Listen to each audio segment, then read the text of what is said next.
Parti politik Islam yang berdaftar di seluruh dunia. Ilmu digali sepanjang masa, amanah dipikul penuh berkat. Ulama memimpin bukan biasa, teknokrat Islam jadi rahmat.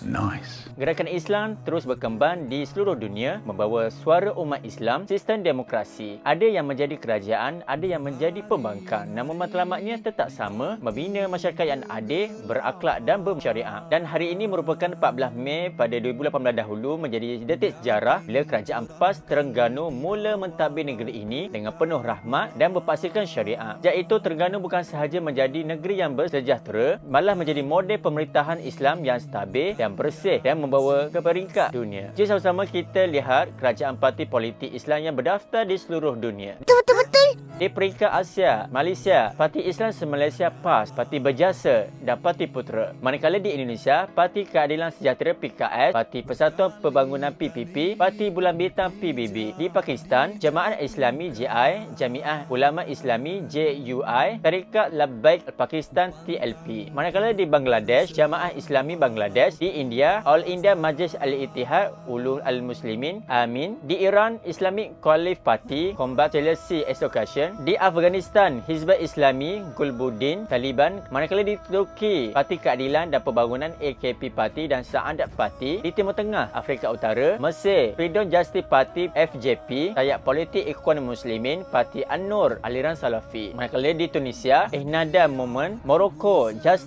Development Party PJD. Di Sudan, National Congress Party Islamic Movement of Sudan. Manakala di Afrika, Somalia Al-Islah. Di Nigeria, Movement of Islamic Renewal MIR. Dan di Eropah dan lain-lain, Bosnia Herzegovina Party of Democratic Action SDA. Di United Kingdom, Islamic Party of Britain sekarang tidak aktif. Maldives Party, Adahalat Party, tokoh teknokrat. Daripada semua parti politik adalah merupakan satu tokoh teknokrat dalam gerakan Islam. Gerakan Islam moden turut melahirkan pemimpin pendidikan tinggi dalam bidang profesional dan teknologi yang memimpin dengan ilmu serta nilai Islam yang utuh. Dua tokoh Islam yang menonjol, Dr. Muhammad Morsi di Mesir, PhD Sains Bahan University of Southern California, pemimpin Ikhwan Muslimin, Presiden Republic of Arab Mesir, kerajaan yang digulingkan kudeta tentera pada 2013, Datuk Seri Dr. Ahmad Samsuri Muhtar, Malaysia, PhD Kejuruteraan Mekanikal University of Leeds UK, Naib Presiden PAS, Menteri Besar Terengganu Darul Imam, kerajaan Islam yang stabil dan progresif. Satu kerajaan telah digulingkan, manakala satu lagi menjadi model pemerintahan parti Islam berjaya di dunia ini. Semoga Terengganu terus kuat mentadbir negeri dengan penuh yang berpandukan syariat menuju redha Allah dan kesejahteraan rakyat. Terima kasih kerana setia bersama kami Tarbiyah Bakers dan kita jumpa lagi di next video akan datang.